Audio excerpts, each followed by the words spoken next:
안녕하세요. 저는 짧은 결혼 생활을 하고 소스피드로 솔로로 돌아오게 된 돌싱녀입니다. 짧은 결혼 생활 동안 얼마나 황당하고 어처구니가 없는 일을 겪었는지 하소연도 할 겸해서 사연을 보내게 되었어요.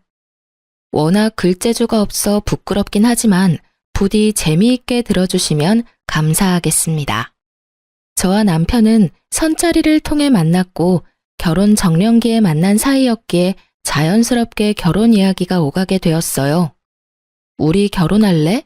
이런 이야기가 아니라 남편은 남편대로 저는 저대로 가지고 있던 계획 같은 이야기들이요. 이야기를 나눠보니 남편과 전 결혼에 대해 추구하는 바가 같았고 몇 번의 만남 뒤 자연스럽게 결혼을 전제로 한 만남이 시작되었어요. 그렇게 1년, 길다면 길고 짧다면 짧은 시간 동안 연애를 한 저희는 결혼을 하게 되었죠. 저희가 결혼을 준비할 당시 남편의 형인 아주버님도 결혼을 준비하고 있던 터라 우리 결혼을 미룰까 하는 고민도 했었지만 한 번 미루기 시작하면 한없이 미뤄야만 할 것 같았기에 그냥 진행하기로 했어요. 어차피 부모님 도움을 받지 않기로 합의를 봤던 터라 양가 부모님들도 흔쾌히 허락을 해주셨었죠. 지금 생각하면 하늘이 도망가라고 주신 기회였는데 그것도 모르고 서둘러 결혼까지 했으니 다시 생각해도 저 자신이 안타깝네요. 어쨌든 저흰 결혼을 무사히 마쳤고 잘 살았어요.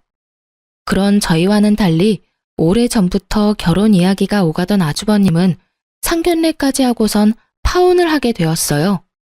상견례 이후 좋지 않은 소리가 오가고 싸웠다는 소리가 적잖게 들리더니 결국 헤어졌다고 하시더라고요.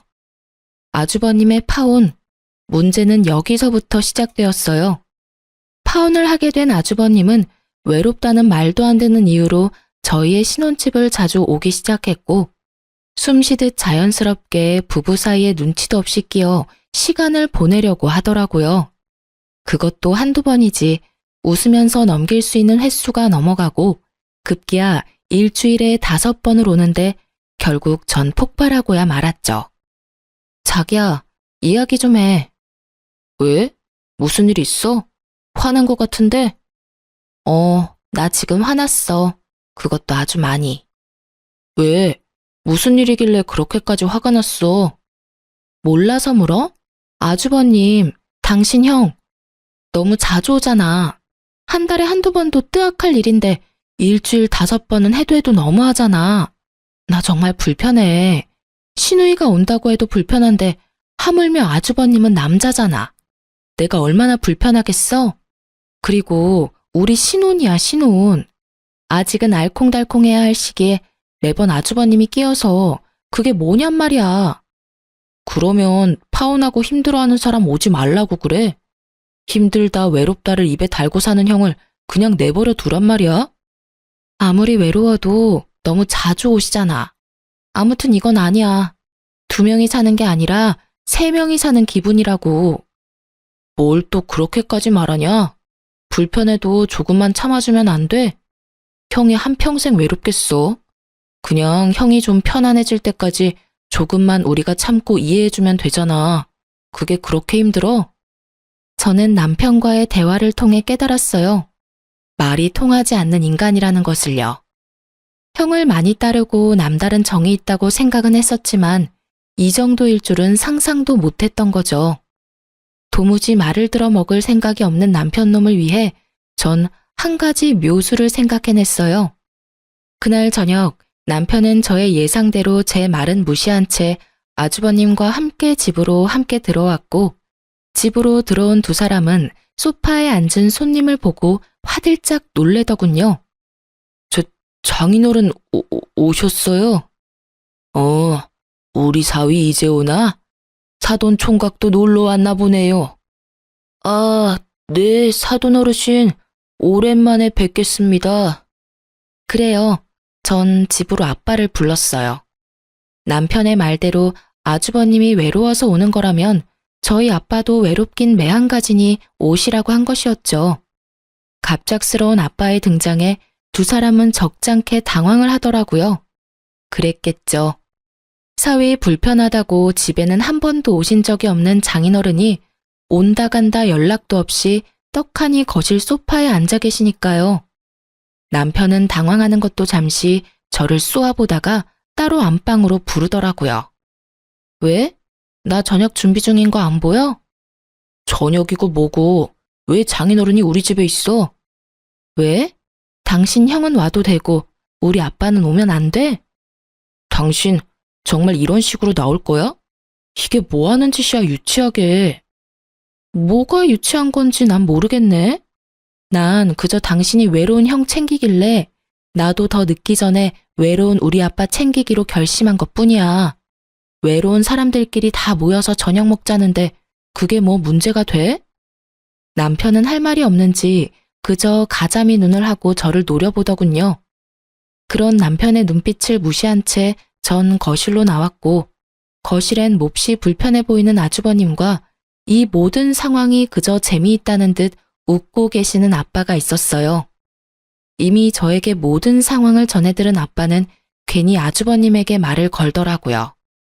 뭐 잘 지냈냐, 소식은 들었다. 요즘은 만나는 사람이 없냐는 둥 안부를 묻는 말이요. 아빠의 질문이 계속될수록 아주버님의 표정은 애써 밝은 척은 했지만 눈에 띄게 굳어져 가더라고요. 그렇게 재미있는 상황이 이어지는 그때 남편이 방에서 나왔고 전 아빠에게 남편이 뒤집어질 이야기를 했어요. 아빠, 그러지 말고 오늘 자고 가. 내일 주말이잖아. 어차피 집에 가도 아무도 없는데 빈집에 가봤자 외롭기밖에 더해? 그러니까 오늘 그냥 자고 가라. 응? 내일 일어나서 외식도 하고 저녁까지 먹고 가면 되겠다. 그렇지? 그럼 우리 딸 집에서 오늘은 자고 갈까? 우리 사위 괜찮지? 네. 그럼요. 얼마든지 주무시고 가세요. 그래, 고맙네. 상황이 이렇게 되자 눈치만 살피고 있던 아주버님이 어색한 연기를 선보이기 시작하더군요. 맞다. 약속 있는 걸 깜빡했네. 사돈 어르신, 저 이만 가봐야 할 것 같습니다. 저녁 약속이 있었는데 깜빡하고 있었네요. 그러면 다음에 기회가 되면 또 뵙겠습니다. 이러면서 남편한텐 제대로 인사도 못 건네고 도망가는데 그 꼴이 얼마나 웃기는지. 금방이라도 터져나오려 하는 웃음을 허벅지를 꼬집어가며 참았네요. 아주버님이 돌아가는 모습을 흐뭇하게 보던 아빠는 저녁 식사를 맛있게 하시고 집으로 돌아가셨어요.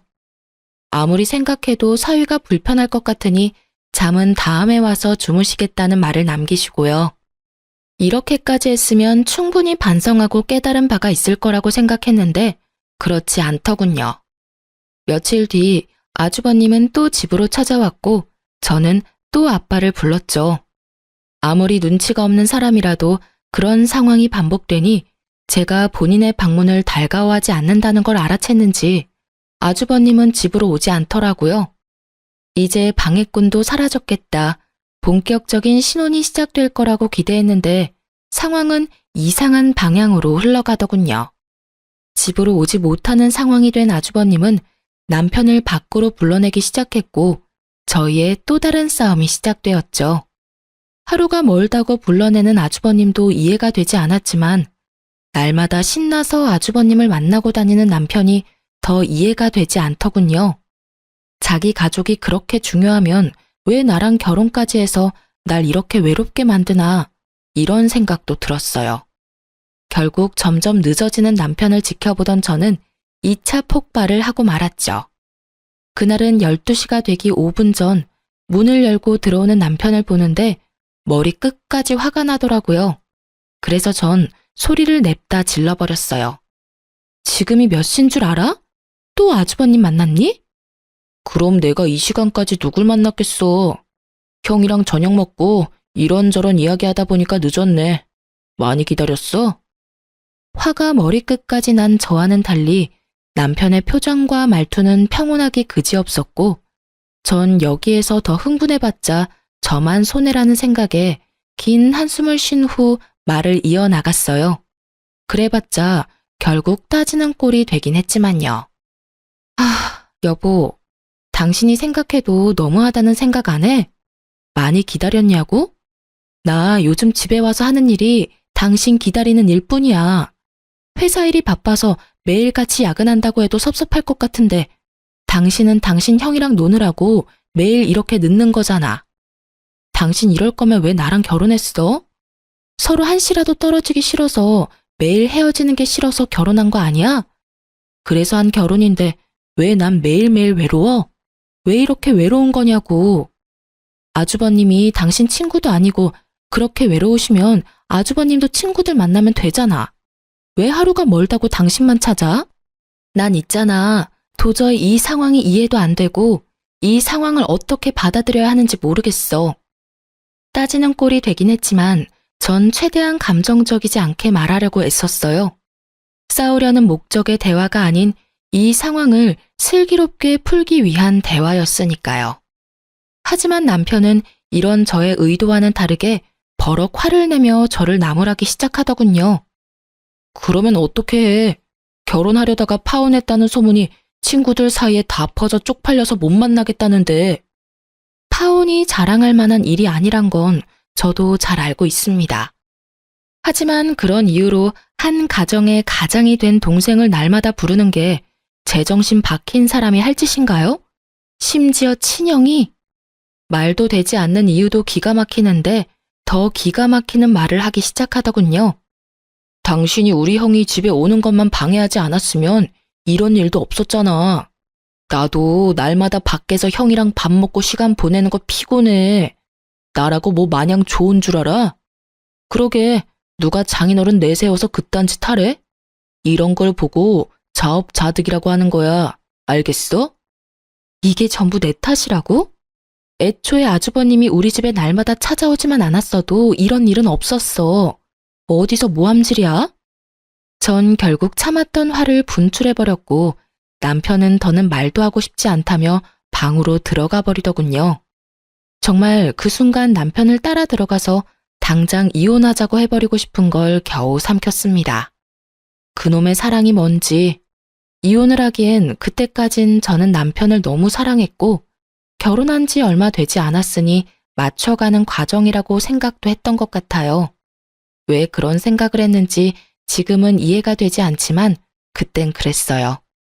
그 뒤로도 저희 싸움의 주된 원인은 아주버님이었고 그 싸움은 점점 잦아졌어요.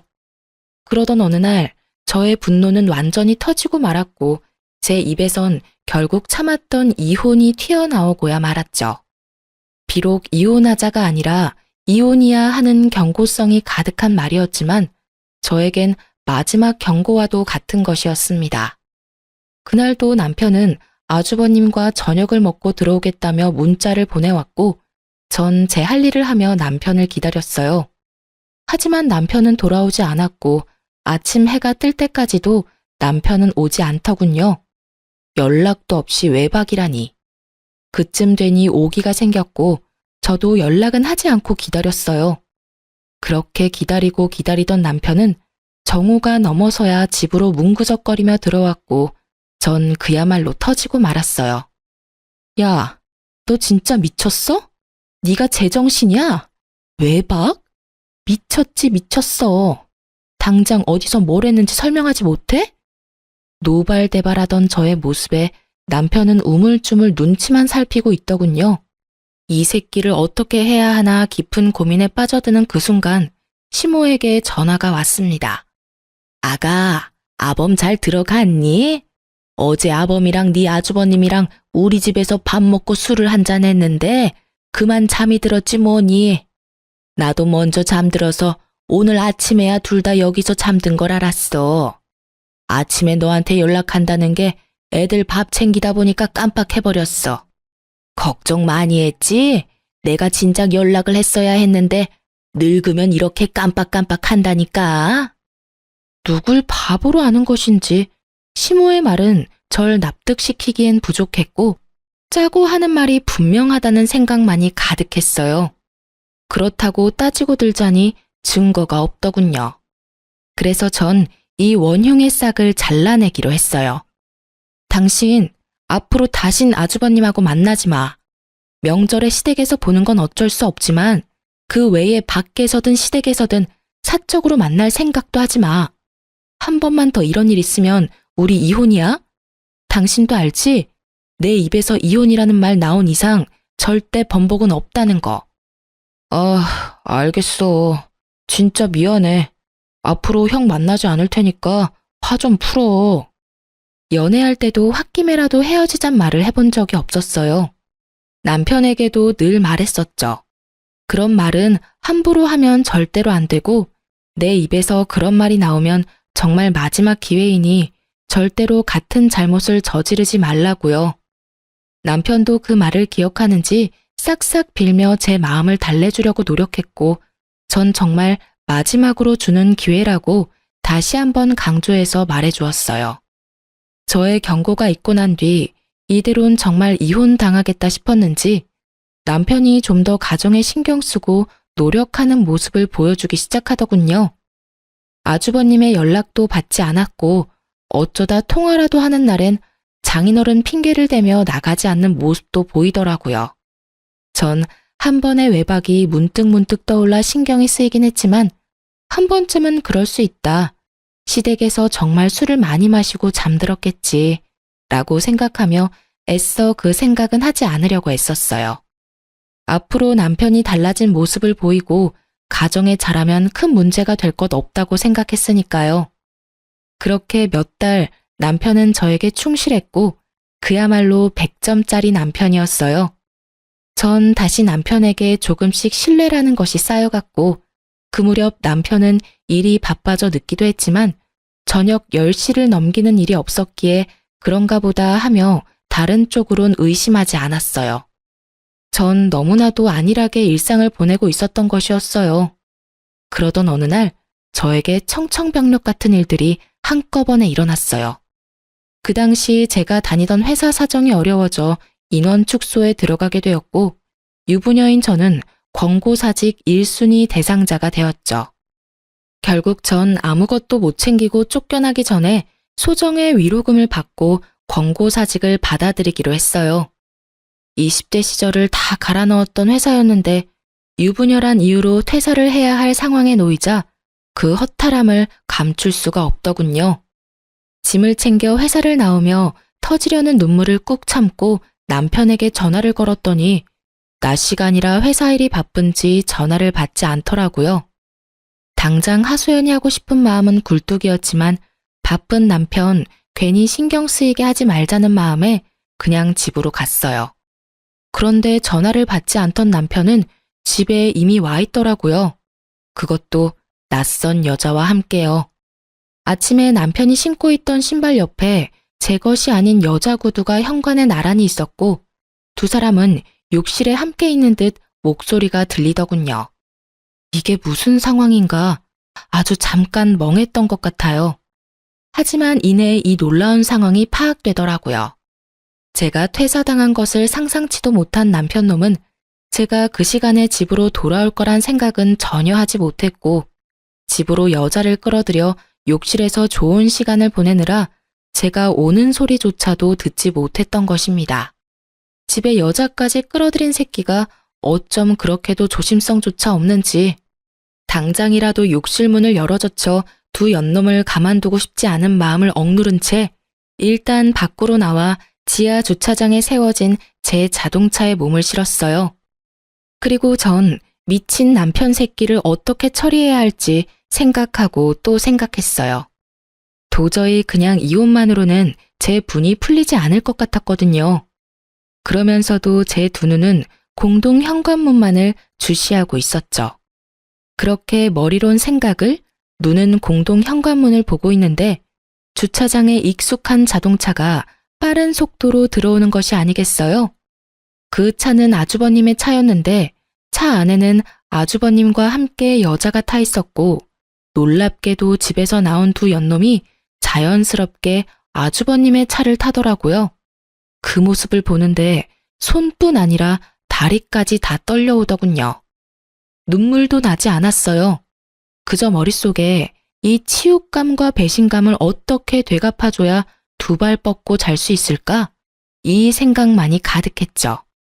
전 제대로 된 복수를 위해 사람을 붙이기로 결심했고, 얼마 후 남편의 자료를 받은 날, 저는 정말 경악을 금치 못했습니다. 사건의 전말은 이러하더군요. 아주버님과 어울려 다니던 남편은 업소를 비롯해 나이트도 다니기 시작했고, 나이트에서 만난 유부녀와 외도를 저지르고 있었던 것이었어요. 그런 미친 짓을 하는 남편놈의 곁엔 아주버님이 늘 함께였고, 아주버님 역시 행실이 대단히 더럽더라고요.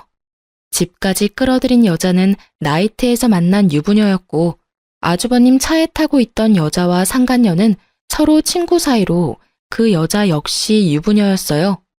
끼리끼리 잘 놀다가 끼리끼리 잘 만났다는 생각이 들면서 앞으로의 복수 계획이 눈앞에 펼쳐지더군요.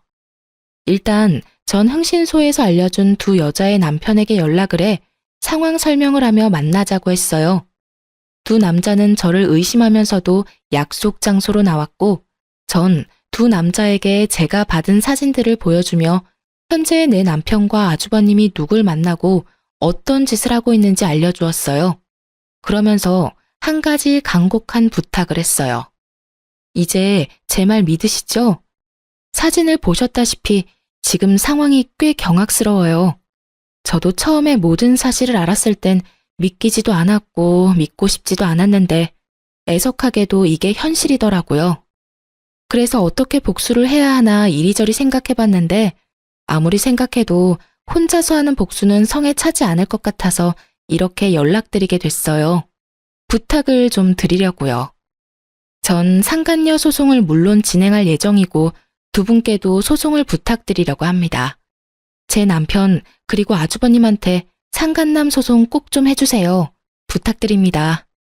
저의 부탁에 두 남자는 굳이 부탁까지 하지 않아도 당연히 소송을 하려고 했다며 흔쾌히 저의 뜻에 따라주기로 했습니다.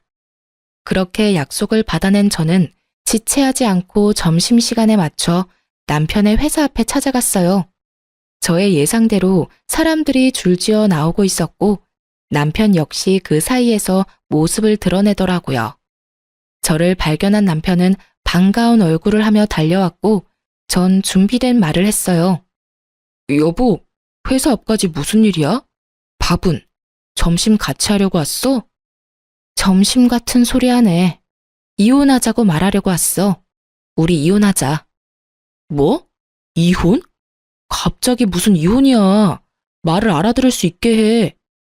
갑작스러운 이혼 통보로 당황하는 놈을 이해시키기 위해 그 발칙한 얼굴 위로 상간녀와 남편놈의 다정한 모습이 찍힌 사진들을 뿌려주었어요.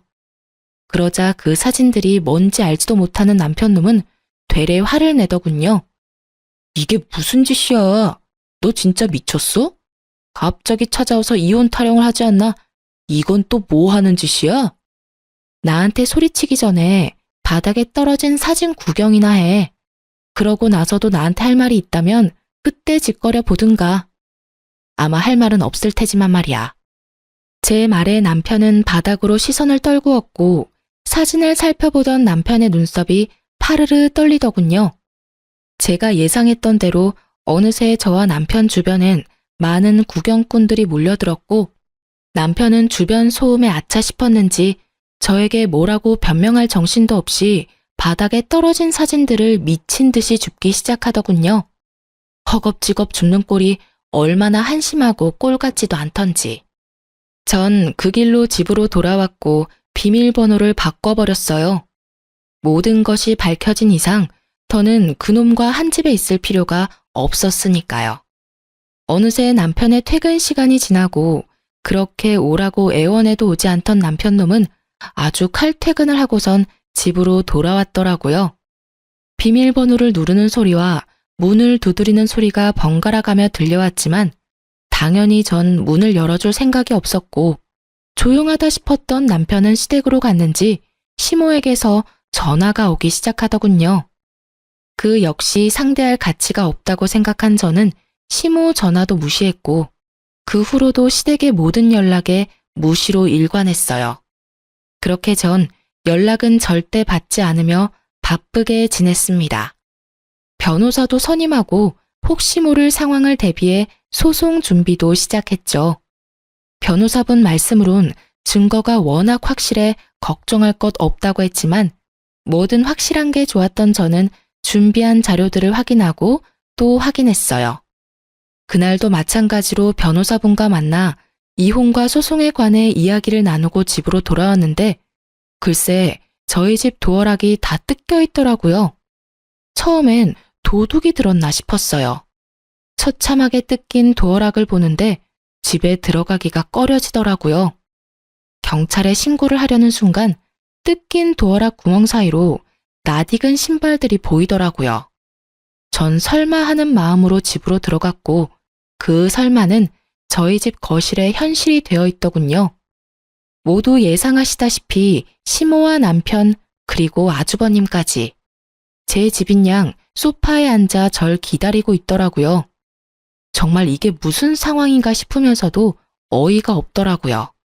문이 잠겨 있어 열지 못하면 돌아가거나 얌전히 기다려야 하는 게 상식 아닌가요? 남의 집 도어락을 뜯어내는 것이 범죄라는 걸 전혀 알지 못하는 듯 세 사람은 제가 집으로 들어가자 각자 팔짱을 끼며 노려보더군요. 이게 무슨 짓들이세요? 밖이 너무 춥지 않니? 비밀번호는 모르고 그렇다고 다 늙은 내가 언제까지고 기다릴 순 없는 일이지 않니? 그래서 사람 불러서 문 좀 열고 들어왔다. 그렇다고 남의 집 문을 뜯으면 안 되죠. 이거 전부 범죄라고요. 알긴 아세요? 뭐? 범죄? 너 정말 말 섭섭하게 한다. 에휴, 일단 흥분을 가라앉히고 좀 앉아보렴. 당장 경찰을 불러야 하나 하는 고민도 있었지만 문득 무슨 말을 하려고 저리도 당당한 표정인가 싶어 대화라는 걸 해보기로 했어요. 당당한 얼굴을 한 시모의 입에서 나오는 말은 뻔뻔하기 그지없더라고요. 내 이야기 다 들었다. 네 마음이 어떨지는 같은 여자인 내가 잘 알아. 그렇지만 그렇다고 멀쩡한 남편을 닭 쫓듯이 쫓아내면 어떡하니? 남자가 사회생활을 하다 보면 실수할 수도 있고 그런 법이야. 그런 걸로 쫓아내고 이혼하면 이 세상에 관계를 유지하고 있는 부부가 어디 있겠어? 이게 무슨 개소리인가요? 요즘 세상에 남편의 외도를 덮고 넘어가는 여자가 대체 어디 있다고 저런 소리를 하는 건지. 거기다가 실수요? 스쳐간 여자만 아니라 고정적으로 만나고 있는 여자가 있는데 실수라뇨. 시모의 이야기를 들어보니 남편 놈과 남편의 형이라는 놈이 자세하게 설명한 것 같지 않더군요. 하긴 남편 놈은 제가 상간녀 한 명만 알고 있다고 생각했을 테니 나머지 더러웠던 자신의 행동은 굳이 설명하고 싶진 않았을 거예요. 전 제 눈치를 살피고 있는 남편에게 말했어요. 아, 그러세요? 단 한 번? 그러면 당신이 대답해봐. 100번, 1000번 양보해서 사회생활하다 일어난 단 한 번의 실수였으면 내가 다시 한번 생각은 해볼게. 정말 모든 걸 다 걸고 단 한 번뿐인 실수가 맞아? 남편 놈은 제가 모든 거를 알고 있다는 사실을 모른 채 기다렸다는 듯 타이밍 좋게 눈물까지 글썽이며 준비한 대사를 뱉어내기 시작하더라고요. 그 모습을 보는데 정말 구역질이 다 나더군요. 정말이야. 나 정말 한 번, 그것도 충동적으로 스치듯 만난 여자였어. 마음을 준 적도 없고 정말 실수였어. 앞으로는 그런 일 절대 없을 거라고. 무슨 이어달리기도 아니고 남편 놈의 말이 끝나자 아주버님이라는 작자가 말을 이어받아 남편 놈의 변호를 하고 나서더군요. 이 녀석 말 다 사실이에요. 재수씨, 제가 다 증명할 수 있어요. 이 녀석은 바람을 피울 녀석이 못 된다고요. 아, 그래요? 저 사람이 바람 피울 사람이 못 된다. 이 말이죠? 예. 그리고 재수씨가 이번 일만 넘어가 주시면 제가 다신 이 녀석 불러내지 않을게요. 밖에서 따로 만나서 술을 마신다거나 시간을 보내는 일은 절대 없을 겁니다. 약속드릴 수 있어요. 각서 쓰라고 하시면 각서도 쓸 수 있어요. 이런 와중에도 당당한 시모와 금방이라도 내게 무릎을 꿇고 싹싹 빌 것만 같은 두 남자를 보고 있자니 어이가 없어 웃어버렸어요. 그렇게 소리내어 웃자 세 사람은 절 무슨 미친 여자 보는 듯이 쳐다보더라고요. 아, 이 어이없는 연기를 보고 있는데 어이가 없기도 하고 미치고 팔짝 뛰겠어서 웃음이 다 나네요. 그럼 이제 이것 좀 보시면서 이야기 나눌까요? 전 준비된 사진을 가지고 와 시모에게 한 장 한 장 보여주며 정성스레 설명까지 해주었죠. 천천히 나열되는 사진과 설명에 시모의 얼굴은 점점 굳어지더라고요. 잘 보세요. 이건 지금 저 새끼가 만나는 여자랑 저 새끼의 다정한 사진. 아, 심지어 이 여자는 저희 집까지 들락날락한 여자예요. 아주 두 사람이 어찌나 좋아 죽던지. 이혼할 마음을 그때 먹게 됐지 뭐예요. 아, 이 사진도 대박 아닌가요? 요즘 아주버님이 자주 만나는 여잔데 참고로 이 여자도 유부녀예요. 두 여자가 글쎄 친구 사이라네요. 끼리끼리 잘 놀고 잘 만나지 않았나요? 그리고 이건 바람 피우고 있는 여자가 있으면서도 부지런히 아들 두 분이 나이트를 밤마다 들락날락하고 있는 사진. 이 사진 보고서 제가 충격이 제일 컸는데 한번 봐보세요. 이건 나이트에서 성과가 좋지 않은 날에 가서 놀던 업소예요. 아, 아시죠? 그 외에 여성분들이 상시 대기하고 있는 그런 곳이요. 여러모로 참 놀랍더라고요. 그 중에서도 제일 놀랐던 게 체력이에요. 정말 체력도 대단하지 않아요? 이러고 밤늦게까지 놀고 집에 들어왔으니 싸울 틈도 없이 머리만 쳐대면 잠을 잤겠죠. 사진을 꺼내자마자 얼굴부터 굳은 시모는 술집 여자 사진에서 표정이 확 썩어가더군요. 당연한 일이었죠. 제가 아는 시모는 아들의 외도 때문에 집에서 쫓겨났다는 사실만으로도 내심 큰 충격에 빠졌을 텐데 겨우 마음을 추스르고 어떻게든 제 길을 죽여 아들의 이혼을 막아보고자 하는 마음으로 이곳에 왔을 테니까요. 그런데 상간녀만 있는 것도 아니고 한두 번도 아닌 거의 날마다 여자를 찾아 헤매고 다녔다는 사실은 꿈에서라도 상상하지 못했을 테니까요. 제가 모든 사실을 알고 증거까지 충분하다는 사실이 밝혀지고 난 후 세 사람은 서로의 눈치를 살피며 이 난관을 어떻게 헤쳐나가야 할지 고민에 빠진 듯 보이더군요. 그런 세 사람을 보던 제 입가에는 미소가 걸렸고 이내 저의 표정을 본 시모는 이런 와중에도 제가 지 아들보다 우위에 서 있는 꼴이 보기 싫었는지 실수라는 말은 쏙 넣어버리고 태세를 바꿔 어떻게든 저를 이겨먹으려고 노력하더라고요. 에휴, 그래. 어떤 상황인지는 잘 알겠고 그래서 이혼을 바란다 이 말이지? 그럼 그렇게 하도록 하자. 그깟 이혼 여자는 몰라도 남자한테 흠될 거 하나 없어. 이왕 이혼 이야기 나왔으면 더 지체할 필요도 없지 않겠니? 그게 호적이든 집이든 말이야. 당연하죠. 전 하루라도 빨리 이혼하고 싶어요. 그러니 아들한테 소송까지 갈 필요 없게 원만한 합의 좀 해주라고 해주세요. 그건 걱정하지 마라. 우리 아들이라고 니까지 것한테 미련이 있는 줄 아니? 오늘도 안 오고 이혼하겠다는 거 내가 겨우 사정사정해서 데리고 왔다.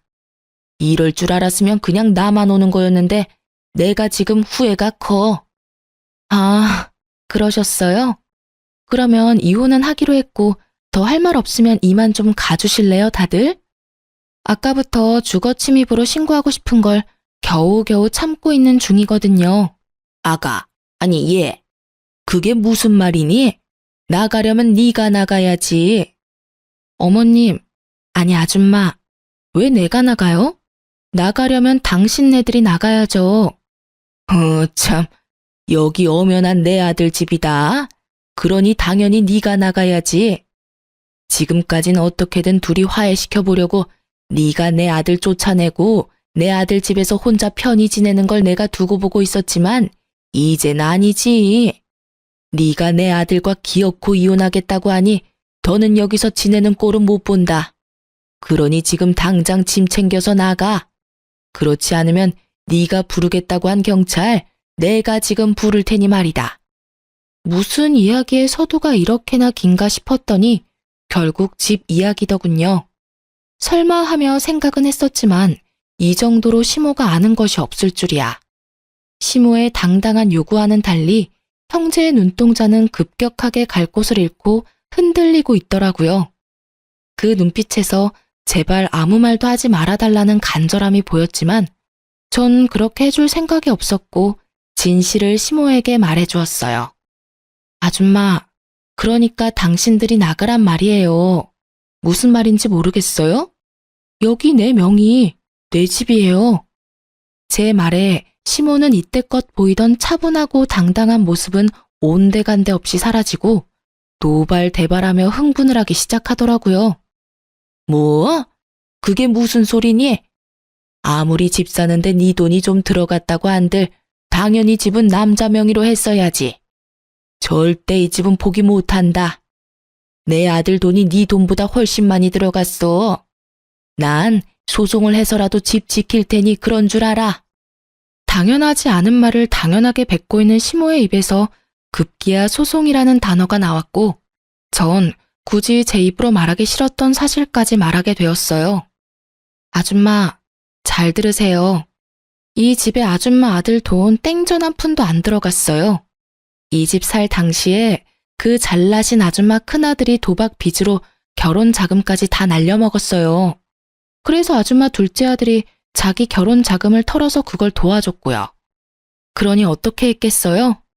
그때서야 파혼을 할 수도 없는 노릇이고 그냥 제가 가지고 있던 돈이랑 친정에서 조금 빌려서 제가 잔금 치렀어요. 그때 파혼을 해야 했는데 참 제가 후회가 깊네요. 맞습니다. 당시 살고 있던 신혼집은 전부 제 돈으로 마련한 제 명의의 집이었어요. 계약금을 치르고 잔금일을 3일 앞둔 날 남편이 돈이 없다고 하더라고요. 형이 도박으로 돈을 다 날려 결혼할 돈이 없어 결혼을 못하게 생겼다나 어쨌다나. 그래서 남편이 모은 돈을 형에게 다 빌려줬다고 하더라고요. 그 모은 돈은 잔금을 치를 돈이었는데 말이죠. 참 황당했죠. 어이도 없었고요. 이때 파혼을 고민하지 않았던 건 아니었어요. 파혼에 대한 고민을 엄청나게 했었어요. 계약금? 물론 계약금이 아까운 이유도 없진 않았겠죠. 하지만 제가 파혼을 하지 않고 결혼을 진행했던 건 단 한 가지. 남편을 사랑했기 때문이었어요. 그놈의 사랑이 뭐라고 이혼이라는 결과가 기다리고 있는 줄 알았다면 그때 파혼을 했을 텐데 제 한치 앞이 뻔히 보이는데도 불구하고 왜 앞날을 애써 무시했는지. 결국 저를 기다리는 한치 앞은 남편의 무관심과 외도뿐이었는데 말이죠. 어쨌든 전 남편에게 큰 돈을 쓸 땐 나와 꼭 상의하라는 당부와 함께 집 잔금을 제가 치렀고 그렇게 결혼을 하게 된 것이었어요. 그랬기에 저는 남편 놈이 형과 어울려 노는 꼴이 더욱 꺼려졌던 것인데 설마 동생 인생까지 망치기로 작정한 사람이 아니고서야 데리고 다니면서 애먼 짓을 하겠나 싶었더니 제 믿음의 결과가 결국 이런 것이 되어버렸습니다. 그때를 회상하니 저 자신이 더욱 한심해지더군요. 그래서 전 이번만은 절대 그냥 넘길 수 없다는 다짐을 하며 더욱 단호하게 남편에게 말했어요. 난 절대 타협이나 용서는 없어. 난 너한테 이때껏 분에 넘치는 기회들을 줬고 그 기회와 내 믿음을 다 망가뜨린 건 너야. 그러니까 이제 와서 뭘 어떻게 해볼 생각은 하지도 마. 아무 말도 하지 않는 남편과 저의 단호한 태도를 보고 모든 것이 진실임을 깨달은 시모는 두 아들에게 화를 내고선 집에서 나가버리더군요. 이 인간 같지도 않은 것들. 너희가 그러고도 인간이야? 어찌 이렇게 하나같이 모자랄 수가 있어? 바람 피운 것까지도 내가 뼈를 깎는 심정으로 이해하려고 해봤다. 그런데 뭐? 없소? 술집 여자, 유부녀? 너희가 제정신이야? 그리고 넌 놀라면 혼자 놀고 망하려면 혼자 망하던가. 네 도박 자금을 동생이 갚아줘? 동생 데리고 나이트를 다녀? 으유, 이 미친 것들아. 집에 올 생각은 하지도 마라. 알겠어? 시모가 나가고 나자 두 사람은 더는 남은 돌파구가 없다는 것을 깨달았는지 본격적으로 저에게 무릎을 꿇고 빌기 시작하더군요. 여보, 내가 이혼은 할게. 당신 원하는 대로 다 할 거야. 그런데 우리 회사에 다시 가서 모든 게 오해였다고 해줄 순 없을까? 나 당신이 회사 앞에 와서 난동 부린 덕에 회사 생활도 힘들고 이대로 가다간 곧 잘리게 생겼다고. 그러니까 제발 부탁이야. 눈 한 번 딱 감고 와서 다 오해였다고 한마디만 해주라. 응? 재수씨, 상간녀 소송만은 안 하시면 안 될까요? 그 두 여자 남편끼리도 서로 사이가 좋아서 한 명이 상간녀 소송 걸리면 제가 만나는 여자도 의심받을 거라고요. 전 그 여자랑 잠시 만나려고 했던 것뿐이지 이혼까지 시켜서 같이 살 생각은 없었다고요. 한번 갔다 온 여자랑 누가 살고 싶겠어요? 그냥 스쳐가는 바람 같은 존재였어요. 그러니까 상간녀 소송만은 참아주세요. 이렇게 부탁드립니다. 그래, 그러니까 당신이 우리 한 번만 더 용서하고 부탁 좀 들어줘. 상간녀 소송하려고 모았던 증거들 다 버리고 버리는 김에 우리 회사에 와서 다 오해라고 말해주면 되겠다. 그렇지? 어쩌면 이렇게나 뻔뻔할 수가 있는지. 깊은 반성을 하며 빌어도 용서할 마음이 눈꼽만치도 생기지 않는 마당에 들을 필요도 없는 뻔뻔한 부탁을 하더라고요. 특히 같이 살 생각이 없다는 말에 비웃음이 피식하고 튀어나와 버렸지 뭐예요. 참 마지막까지 웃긴 인간들이다 싶었어요. 그래서 전 비웃음이 가득한 얼굴로 대답해 주었습니다. 내가 그 부탁들을 들어줄 것 같아? 꿈도 크다. 내가 왜 굳이 그 사람 많은 점심시간에 회사 앞까지 찾아가서 이혼하자고 하며 사진을 던졌겠니? 그렇게 되라고 너 망신 좀 당하고 회사 생활 좀 불편해지라고 일부러 그런 거야. 알겠어? 그리고 뭐? 상간녀 소송을 하지 말라고? 웃기고 자빠졌다 진짜. 난 상간녀 소송만큼은 무슨 일이 있어도 할 거야. 꼭 그렇게까지 해야겠어? 그렇게까지 해서 당신한테 남는 게 뭐가 있다고. 그러지 말고 한 번만 더 잘 생각해주라. 부탁이야. 남는 거? 그래, 뭐 대단한 게 남겠어? 그냥 뭐 기분이나 좀 좋고 돈이나 좀 생기겠지. 근데 있잖아, 내가 아까 네 엄마한테 하는 말 잘 못 들었나 본데 나 네가 이 집에서 인연이랑 무슨 짓거리까지 했는지 다 알고 있다니까? 그날 하필이면 내가 퇴사를 하게 돼서 일찍 집에 오게 됐지 뭐야. 그래서 두 연놈이 이 집에서 얼마나 행복했는지 다 듣고 봐버렸는데 내가 가만히 있을 거라 생각해? 날 얼마나 우습게 봤으면 바람 피운 것도 모자라서 다른 곳도 아니고 신혼집에 여자를 데리고 와? 네가 제정신이야? 네가 사람 새끼냐고. 저의 울분에 두 사람은 더는 말을 잇지 못하더군요. 그저 고개를 떨구고 한숨 섞인 눈물만 흘릴 뿐이었죠. 하지만 그런 그들의 모습에도 제 화는 조금도 사그라지지 않더군요. 그래서 전 그들을 더욱 절망에 빠뜨릴 말을 해주었습니다. 그리고 깜빡해서 말 못했는데 곧 상간남 소송도 들어올 거야. 내가 너한테 이혼하자고 한 날 그 여자들 남편 만나서 다 알려줬거든. 두 사람 다 상간남 소송은 당연히 하겠다고 하더라. 이참에 깔끔하게 이혼들 하시고 자유롭게 만나면 되겠네? 아무튼 자유롭게 만나든지 말든지 그건 알아서더라고. 돈이나 준비해, 두 사람 다. 내 위자료, 상간남 위자료, 돈 들 일 많을 테니까 말이야. 아 맞다. 오늘 도어락 부수고 주인도 없는 집에 막무가내로 들어온 것도 무단 침입으로 걸 거니까 여러모로 각오하는 게 좋을 거야. 제 말에 두 사람은 손이 발이 되게 빌기 시작하더군요. 이미 제 손을 떠난 일인데도 불구하고 말이죠. 전 울고불고 하는 두 사람을 경찰에 신고했고 총알처럼 빨리 와주신 경찰관이 두 형제를 끌고 나감으로써 상황은 마무리되었네요. 그 뒤론 일사천리였어요. 이혼하는 데까지 시간이 걸리긴 했지만요. 이혼이란 게 이혼할 거라고 마음만 먹으면 금방 끝나는 줄 알았는데 그렇지 않더라고요.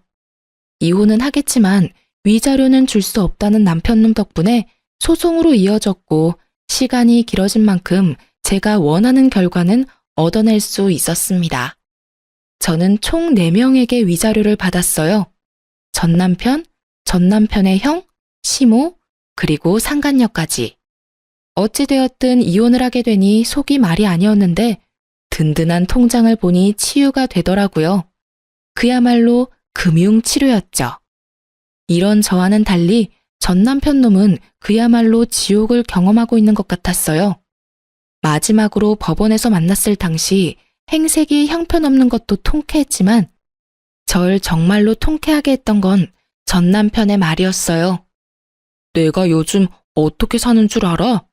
빚도 빚이지만 회사 생활이 아주 개떡 같다고. 내가 너 때문에 요즘 사는 게 아주 지옥이야, 지옥. 내가 너 매정한 건 알았지만 어떻게 그렇게까지 매정하냐? 네가 그딴 년이니까 내가 바람까지 핀 거야. 알겠어? 그래, 그거야.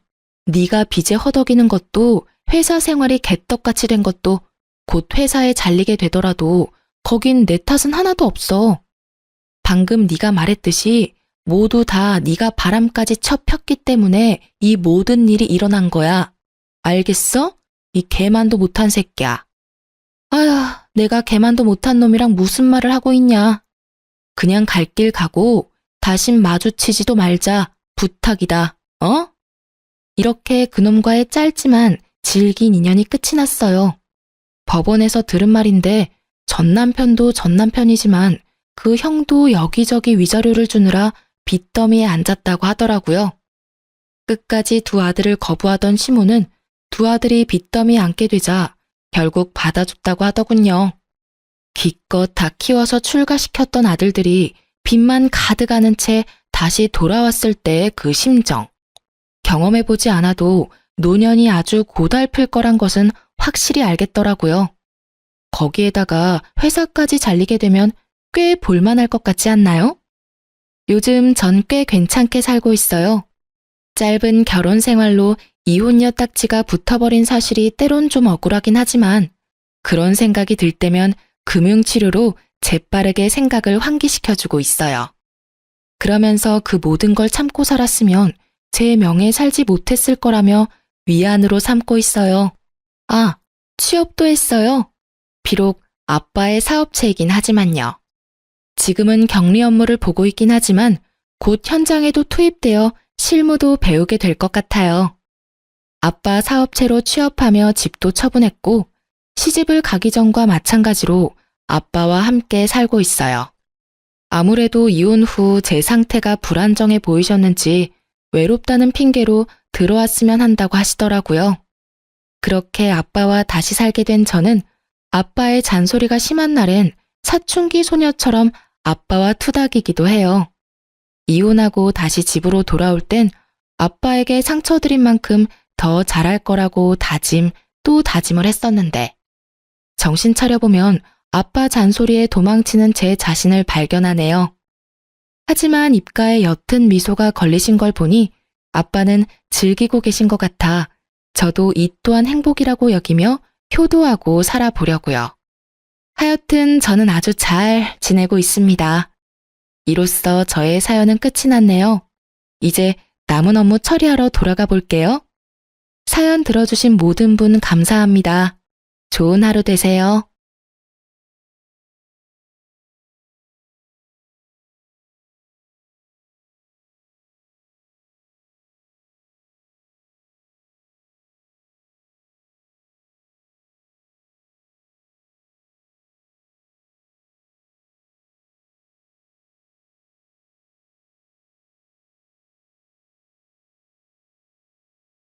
안녕하세요.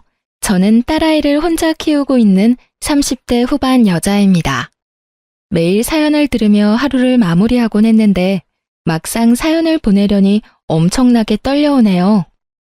그래도 열심히 써볼 테니 잘 들어주시길 바라며 이야기 시작해 보겠습니다. 저와 남편은 오래된 장수 커플이었어요. 고등학교 때부터 사귀기 시작해 10년이란 시간을 만나왔으니 거의 가족이나 마찬가지였죠.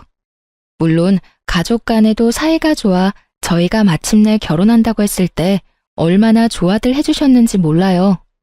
결혼을 하고 난 뒤에도 저흰 10년이란 세월이 무색할 만큼 사이가 좋았고 서로 사랑했었습니다. 결혼하고 난 뒤 1년 만에 아기가 생겼고 무사히 딸을 출산하게 되었어요. 딸이 귀한 시댁에선 이보다 더 기쁜 일이 없다고 경사라고 하시며 저희 부부보다도 더 딸의 출산을 기뻐해 주셨죠. 참 하루하루가 행복했어요. 이렇게 행복하게만 살 수 있다면 더 바랄 것이 없다는 생각이 들 정도였으니까요.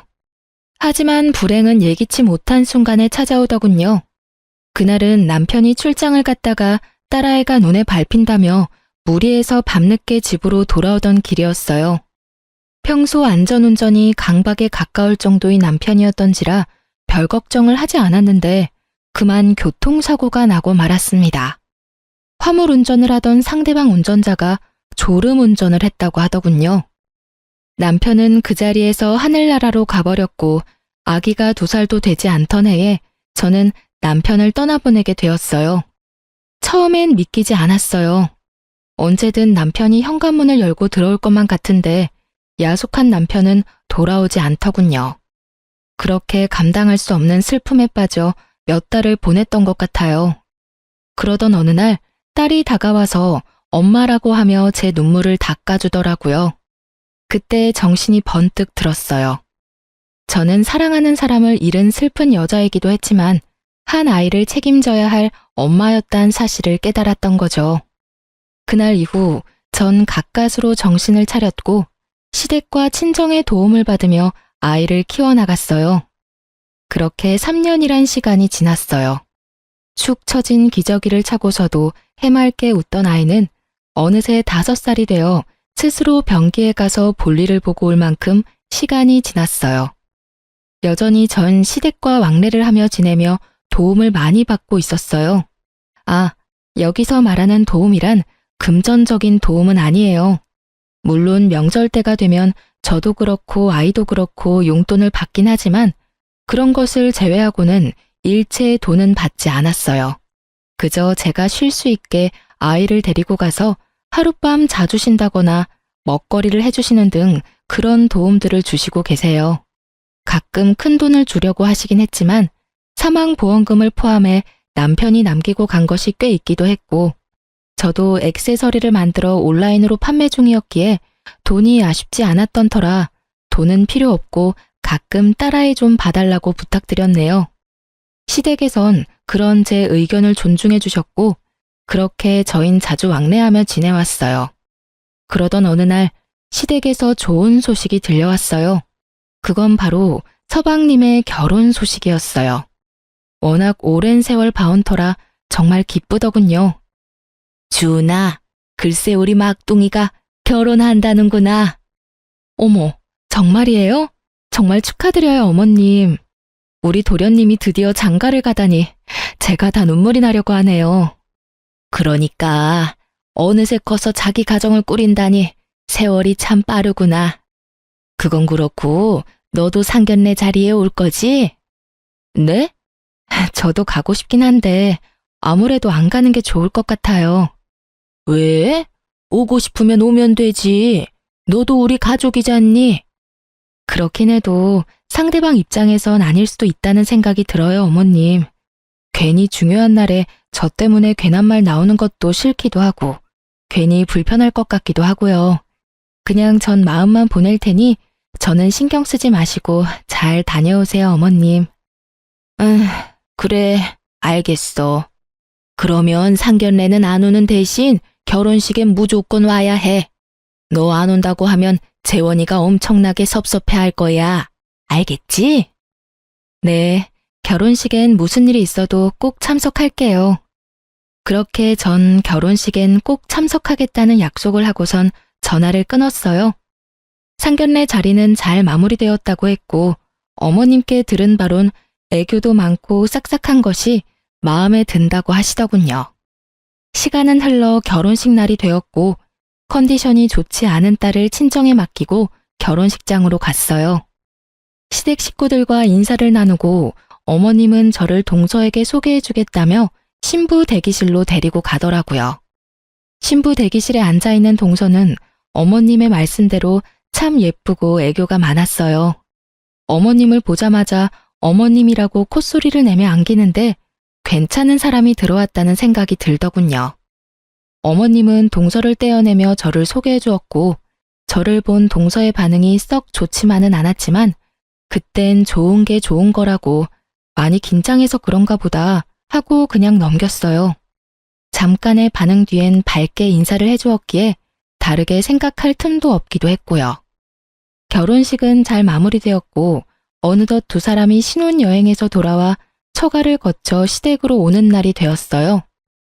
결혼을 하고 시댁으로 동서가 첫인사를 오던 날, 전 동서의 마음을 확실하게 알게 되는 날이 되었습니다.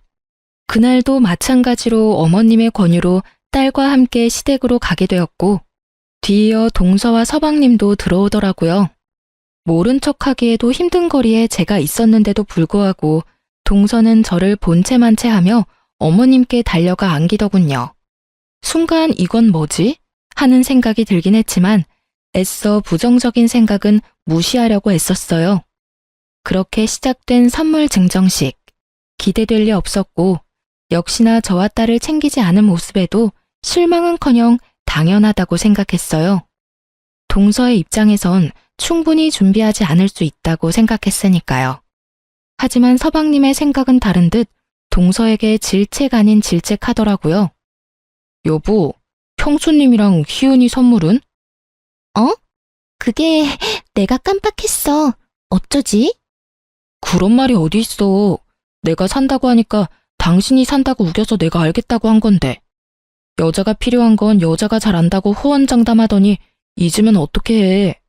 내가 다른 건 몰라도 형수님이랑 희은이 선물은 꼭 챙겨달라고 부탁까지 했잖아. 그게 중요한 선물이라서 고민하다가 그만 잊었나 봐.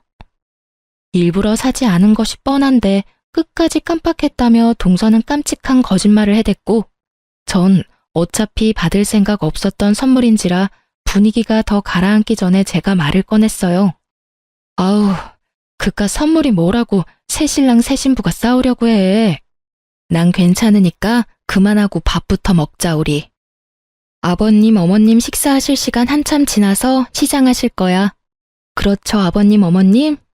제 말에 상황은 일단락이 되었고 어머님은 주방으로, 아버님은 딸과 함께 선물을 들고 안방으로, 서방님은 편한 옷을 갈아입기 위해 쓰던 방으로 각자 흩어지게 되었죠. 그렇게 저와 동서만이 거실에 남게 되었고 동서는 기다렸다는 듯이 본색을 드러내더군요. 그이한테 이야기 들을 때부터 뻔뻔한 건 알았지만 이렇게까지 뻔뻔한 줄은 미처 몰랐네요. 지금 그 말 나 들으라고 하는 말이야? 그러면 여기 형님 말고 사람이 또 있나요? 지금 이 자리가 어떤 자리인데 형님이 와 계세요? 낄 때 안 낄 때 구분을 못 하시나 봐. 남편까지 죽은 마당에. 뭘 바라고 시댁하고 인연을 이어나가는 건지 이해가 안 되네요. 뭐, 애 앞세워서 들락날락하면 콩고물이라도 떨어질 거라 생각하시는 건가? 기가 막히면서 동서의 수준이 보이더군요. 생각하는 꼴이 얼마나 밑바닥인지 한숨이 다 나오더라고요. 좋은 날이니 웬만하면 참아주려고 했는데 이쯤 되니 마냥 참지 못하는 성격이 또 불쑥하고 튀어나와 버렸죠. 동서가 주인공인 날에 내가 참석한 것이 기분 나빴다면 미안한데 나도 이 집 주인인 아버님, 어머님이 불러서 온 거니까 동서가 상관할 바는 아닌 것 같고 뭘 바라고 시댁에 들락날락거리는 건 아니니까 앞으로는 말 좀 조심해줬으면 좋겠어. 계속 이런 식이면 동서 수준이 밑바닥이라고 증명하는 꼴밖에 되지 않을 테니까 말이야. 뭐라고요? 언성 낮춰. 그러다 어머님 나오시면 곤란한 건 동서이지 않을까? 동서는 제 말에 무어라 받아치려고 했고 저 역시 지지 않겠다는 의지로 동서의 입을 주시하고 있었어요. 바로 그때 어머님이 밥 준비가 다 되었다고 하시며 나오셨고 동서는 얼굴색 하나 바뀌지 않고 아무 일도 없었던 척을 하며 어머님께 찰싹부터 아양을 떨기 시작하더군요. 그 모습을 보는데 그야말로 기가 막히고 코가 막혔지만 어쩌겠어요? 엄연히 따져보면 이제 전 남남이고 동서는 가족인 것을요. 새로운 가족이 저를 탐탁지 않아 한다면 제가 빠져주는 것이 도리라는 생각이 들었어요. 그 후부턴 전 조금씩 시댁과의 거리를 두기 시작했어요. 저로 인해 괜한 분란을 만들고 싶지 않았으니까요. 그렇게 거리를 두며 지내던 어느 날 어머님이 집으로 찾아오셨더라고요. 오셔서 하시는 말씀을 듣고 있는데 정말 너무 황당하더라고요. 주은아, 너 요즘 우리랑 일부러 거리 두고 지내는 거 맞지? 갑자기 왜 그러는 게야? 엄마 요즘 조금 섭섭해지려고 하는데 이유가 있다면 말해줄 수 있겠니? 그게 어머님, 다른 이유가 있는 건 아닌데 요즘 일이 조금 바빴어요. 그래? 사실 내가 둘째한테 들은 이야기 있어서 그래. 둘째한테 듣기로는 너 요즘 만나는 사람 생겨서 우리랑 거리를 두는 거라고 하던데. 그 말이 사실이야? 아, 너를 질책하려고 이런 말 하는 거 아니니 오해하지 말려무나. 난 그저 네가 좋은 사람 만나서 새 출발하는 거 우린 정말 괜찮고 오히려 응원하고 있다고 말해주고 싶어서 이렇게 왔어. 그러니 혹시나 그런 상황이라도 우린 괜찮으니 가끔은 연락하고 지내면 안 되겠니? 네? 남자라니요. 저 만나는 사람 없어요, 어머님.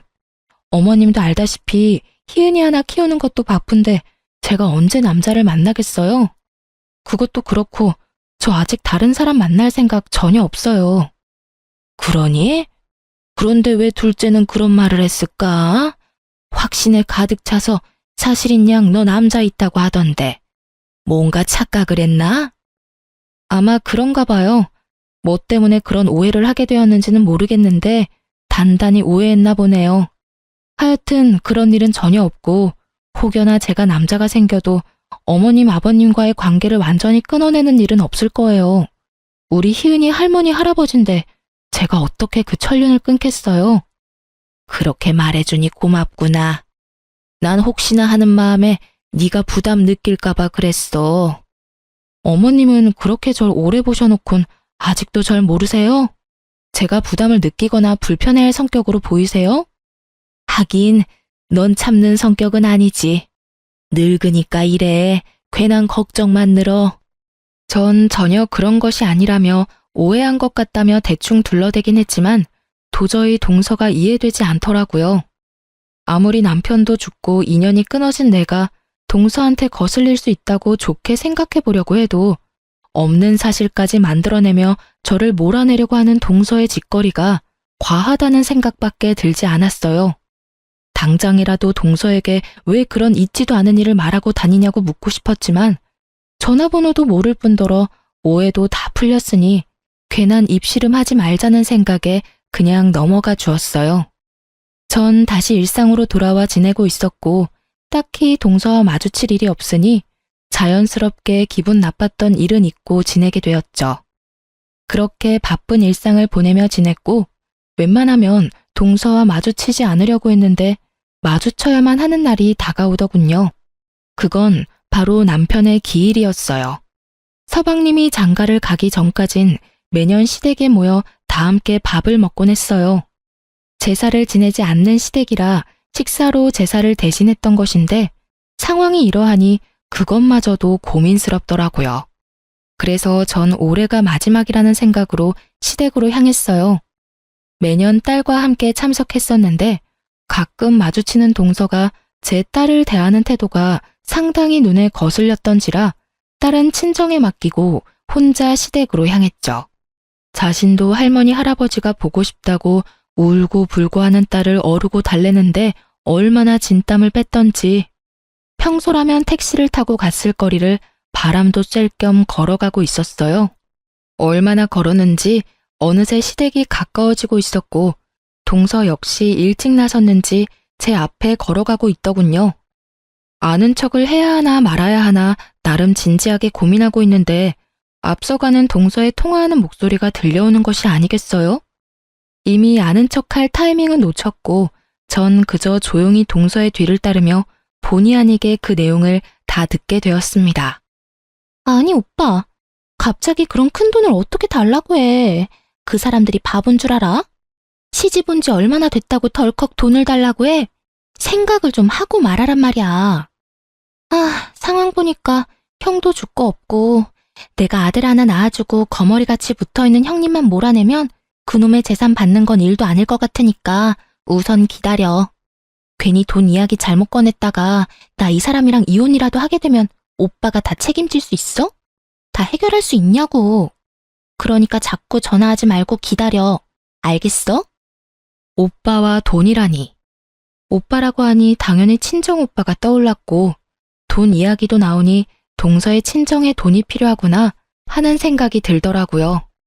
친정을 돕고 싶은 마음이야 이해가 되지 않는 건 아니었지만 그런 이유로 저의 딸과 시댁의 인연을 끊어놓으려고 했다니 그간 눌러왔던 화가 슬슬 올라오는 것이 느껴졌어요. 이대로는 마주했다간 정말 큰 싸움이 날 것 같은 생각에 전 천천히 걷기 시작했고 어느새 거리가 벌어진 동서는 편의점으로 들어가서 맥주와 아이스크림을 사서 나오더니 그 자리에서 맥주와 아이스크림을 차례대로 먹어치우더라고요. 또 그 모습을 보니 화가 가라앉으며 안쓰러운 마음이 살짝 들더군요. 오죽 답답한 상황이면 그 대낮에 앉지도 않고 그 자리에서 술을 한 번에 때려 넣을까 싶어서요. 그렇게 동서는 시댁으로 들어갔고 저 역시 시간차를 두고 시댁으로 들어갔어요. 거실엔 어머님은 보이지 않고 동서만 덩그러니 앉아 있더라고요. 어깨도 축 처진 것이 왜인지 모르게 안쓰럽게 느껴지던 그때 저의 이런 생각이 참 한심하게 느껴질 말들이 동서의 입에서 쏟아져 나오더군요. 일찍 왔네 동서. 오느라 고생 많았겠다. 고생요? 많았죠, 고생. 아니, 죽었으면 끝이지. 죽어서까지 왜 남은 사람을 귀찮게 하는 건지 모르겠네요. 이게 뭐예요? 바쁜 회사 연차까지 쓰고 시댁에 와서 밥상이나 차려야 하냐고요. 그 순간 눈앞이 깜깜해지며 세게 뒤통수를 얻어맞은 것처럼 머리가 얼얼해지더군요.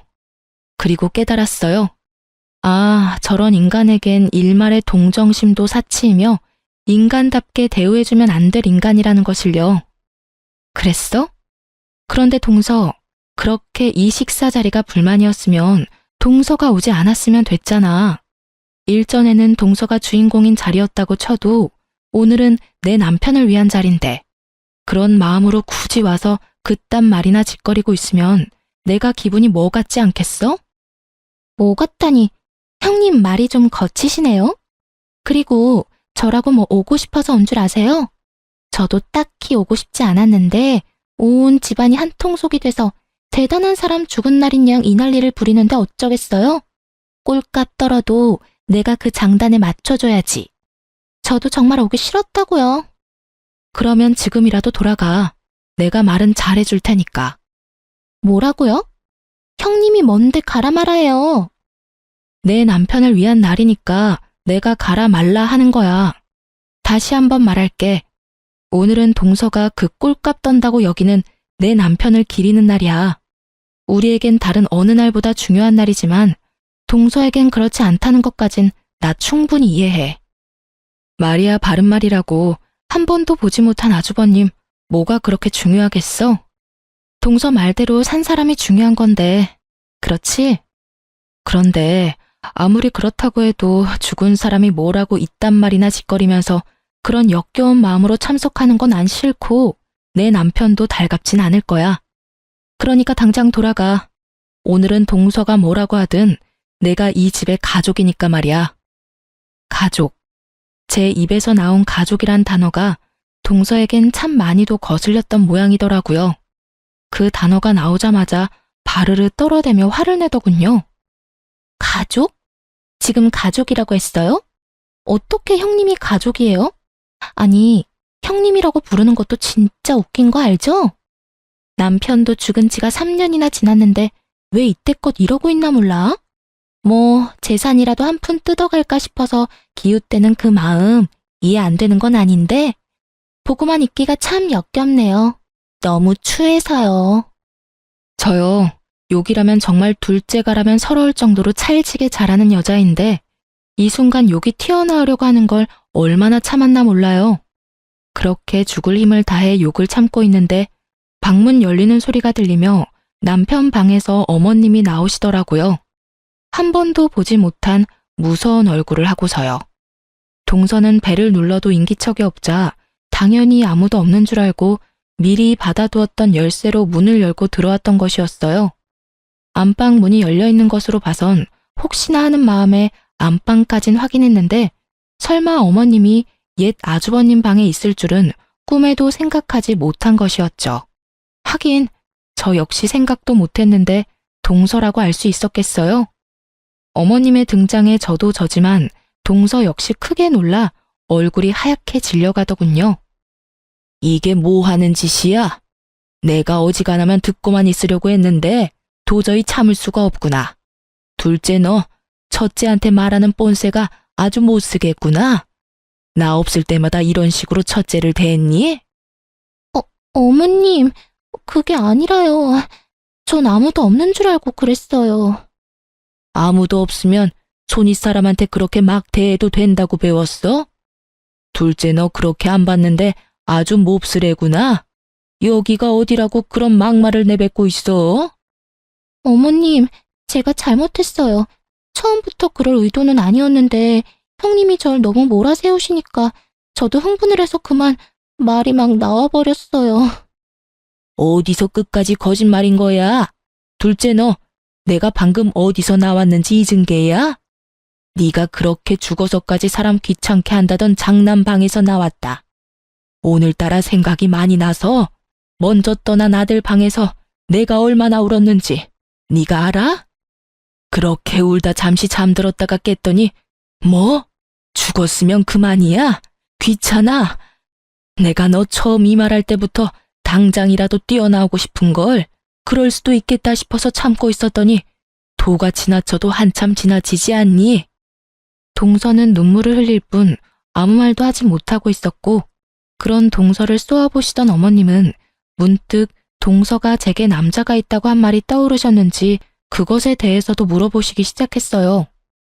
둘째 너, 첫째가 남자 생겨서 우리랑 거리 두는 거라고 했던 말, 그것도 혹시 지어낸 말이니?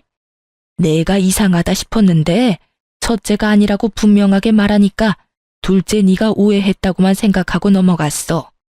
그런데 너 오늘 이러는 거 보니까 아무래도 그냥 넘길 문제는 아닌 것 같구나. 너 정말 거짓말까지 하면서 형님을 모함한 거니? 그런 거야? 어머님의 화는 극에 달해 보였고 동서 역시 절벽 끝에 매달린 사람처럼 보였어요. 제3자인 제가 봐도 해결 방안이 없어 보였으니까요. 그래서였을까요? 동서는 무리수를 쓰기 시작하더라고요. 응? 어머님, 잠시만요. 뜬금없이 헛구역질을 하던 동서는 이내 화장실로 뛰어가더군요. 화장실에선 세면대 물소리와 함께 동서의 헛구역질 소리가 계속해서 들려왔고 이내 물소리가 멈추는가 싶더니 동서가 입을 닦으며 나왔어요. 그러면서 되지도 않는 연기를 하기 시작하더라고요. 너 갑자기 왜 그러니? 어디 아파? 체했니? 아니, 그게 아니라 사실은 제가 임신을 했어요. 며칠 전부터 속이 계속 좋지 않아서 테스트기를 했는데 2줄이더라고요. 워낙 초기라서 그이한테도 말 못했어요. 혹시 모르는 일이니까 안정기에 들어서면 말씀드리려고 했는데 속도 좋지 않고 잠도 잘 못 자서 제가 너무 예민했나 봐요. 형님, 죄송해요. 기분 많이 나쁘셨죠? 어머님, 정말 죄송해요. 아무리 그래도 말을 가려가면서 해야 했는데 제가 경솔했어요. 동서는 임신 연기의 마침표로 헛구역질을 다시 하기 시작했고 어머님은 다른 것도 아닌 임신이라고 하니 한 발 물러서시더라고요. 그 문제는 추후에 다시 말하기로 하고 일단 작은 애 방에 들어가서 좀 누우렴. 나도 둘째 가졌을 때 입덧을 그렇게 했는데 씨도둑질 못한다더니 너도 입덧이 심할 건가 보구나. 그렇게 서 있지 말고 어서 가서 누워. 음식은 우리가 할 테니까. 네, 어머님. 그럼 저는 좀 들어가 볼게요. 끝까지 가슴을 두드리며 방으로 들어가는 동서를 보고 있자니 참 어이가 없더군요. 분명 맥주 한 캔을 그 자리에서 한 방에 먹어치우는 걸 제 두 눈으로 똑똑히 봤는데 임신이라뇨. 도무지 임신 사실을 안 사람이 할 행동은 아니었기에 동서의 임신 주장은 알아볼 것도 없이 거짓이었죠. 당장이라도 이 모든 상황을 빠져나가기 위한 동서의 거짓말임을 알리고 싶었지만 증거도 없을 뿐더러 또 무슨 수를 쓰며 빠져나갈지 모르는 일이니 일단 그 장단에 맞춰주기로 했어요. 동서는 최선을 다해 잠든 척을 했는지 동서를 뒤따라 방으로 들어가셨던 어머님이 나오시며 동서가 겨우 잠이 들었다고 하시더군요. 입덧이 저리 심해서야 겨우 잠들었어. 그래요? 잠드는 거 보고 나왔단다. 첫째야, 마음 많이 상했지? 둘째가 임신 때문에 너무 예민해서 뱉은 말이니 마음에 너무 담아두지 말려무나. 그럼요. 너무 걱정하지 마세요. 첫째 너 언젠가부터 거리 두던데 둘째 때문에 그랬지? 하는 말 들어보니 이렇게 군 게 처음도 아닌 것 같던데. 아우, 물어 뭐해? 넌 분명 아니라고 할 사람인데. 내가 정말 당장이라도 내쫓고 싶은데 임신까지 했다는데 어쩔 도리가 없구나. 어휴. 그래도 첫째야, 나한텐 언제까지나 네가 내 첫 번째 며느리란다. 그것만은 기억해 주렴. 네, 어머님, 감사해요. 그래, 배가 고프진 않니? 얼른 식사 준비해야겠는걸? 아, 어머님, 저 올해는 그냥 집에 가서 먹을게요. 아무래도 오늘은 날이 아닌 것 같아요. 상황도 그렇고 제 마음도 편치 않아서요. 그래도 그렇지. 1년에 한 번뿐인 날인데 혼자서 괜찮겠어? 네, 괜찮아요. 네 뜻이 그렇다면 알겠어. 다시 한번 말하지만 오늘 둘째가 한 말은 모두 잊어버리렴. 내가 대신 사과하마. 알겠지? 상황도 상황이었지만 아무래도 동서가 신경이 쓰여 안 되겠더라고요. 거기에다 음식 냄새를 풍기며 괜한 상을 차렸다가 또 무슨 꼴을 볼지 모를 일이었으니까요. 다른 날도 아닌 남편의 기일날 더는 힘 빼고 싶지 않았어요. 어머님은 그렇게 말하는 제가 많이 지쳐 보였는지 알겠다고 해주셨고 전 챙겨왔던 짐을 다시 챙겨 나가려는데 마침 서방님이 들어오시더라고요. 척 보면 척이라고 제 표정이 그리 좋지 않은 데다가 밥도 먹지 않고 집으로 돌아간다고 하니 데려다 주겠다며 따라 나서더군요. 서방님을 알고 지낸 것도 20년 가까이 되어 가는데 말이 서방님이지 저에겐 친동생과도 다름이 없었던 터라 저는 동서의 일을 그냥 넘길 순 없었고 서방님과 이야기를 해봐야겠다고 생각했어요. 그래서 저를 따라 나선 서방님에게 모든 사실을 말해주었습니다. 친정 오빠와의 통화부터 시작해서 임신이라는 쇼를 벌인 일까지요. 모든 사실을 들은 서방님은 표정이 급격하게 굳더니 경악스러운 말을 하더군요. 형수님, 확실히 오빠라고 했어요? 잘못 들은 거 아니에요? 잘못 듣기는 확실하게 오빠라고 하면서 그렇게 큰 돈이 어디 있냐고 하더라니까. 친정이 아무래도 많이 힘든 것 같던데. 아무리 그래도 그렇지 임신했다는 거짓말은 좀 아닌 것 같아서 말해주는 거예요. 동서랑 이야기 좀 해보라고. 도대체 어떤 상황인 건지, 왜 나한테 그렇게까지 불만이 많은 건지, 그리고 임신했다는 말은 또 무슨 말인지. 난 우리 서방님이 행복했으면 좋겠어요. 말이 서방님이지 내가 친동생처럼 여기는 거 잘 알잖아요. 잘 알죠. 그런데 형수님, 집사람 오빠가 없어요. 외동이라고요. 제가 알기론 가까운 친인척도 없어서 오빠라고 부를 수 있는 사람이 없어요. 어? 그게 정말이에요? 그럼 이게 어떻게 된 일이래요? 분명 오빠라고 하면서 나만 몰아내고 아들만 낳아주면 그깟 돈 얼마든지 받아낼 수 있다는 식으로 말하던데 난 친정이 많이 힘든가 보다 했죠. 아무래도 이거 보통 문제가 아닌 것 같은데. 아무래도 그런 것 같아요. 형수님, 일단 확실한 건 믿을 수 없는 사람임은 확실하네요. 한참을 이야기를 나누던 저희는 동서는 믿을 수 없는 사람이라는 결론이 났고 동서에 대해서 좀 더 알아보기로 했어요. 아무래도 이때껏 동서의 입으로 들었던 모든 것을 의심해야만 하는 상황이었으니까요. 일단 서방님은 아무것도 모른 척 동서가 하는 대로 지켜보기로 했고 전 흥신소를 통해 동서에 대해서 알아봐 달라고 했어요. 동서와 조금이라도 연관이 있는 사람이다 싶으면 그 사람도 같이 알아봐 달라고 했고요. 물론 모든 사실이 밝혀지기 전까진 부모님께 비밀로 하기로 했죠. 흥신소의 연락을 기다리는 동안 그야말로 피가 마른다는 기분이 어떤 기분인지 알겠더군요. 어느 날은 동서가 그날 마신 술이 무알콜 맥주이고 임신 사실이 진실이었으면 좋겠다고 생각했다가도 그간의 동서 행실을 떠올리는 날엔 더는 서방님이 상처받는 일이 없게 더는 충격적인 사실이 없었으면 좋겠다고 생각하곤 했어요. 그렇게 피 마르는 시간이 지나고 기다리던 흥신소에서 연락이 왔어요. 안녕하세요, 사모님. 저희가 좀 알아봤는데 의뢰 부탁해 주신 분은 이미 결혼하신 상태입니다. 4년 전 결혼을 하신 분이고 혼인신고도 하셨던데요. 아마 동생분이 아직 혼인신고를 하지 않으셔서 모르고 계셨던 것 같아요. 그리고 말씀하셨던 임신도 알아봤는데 임신 아닙니다.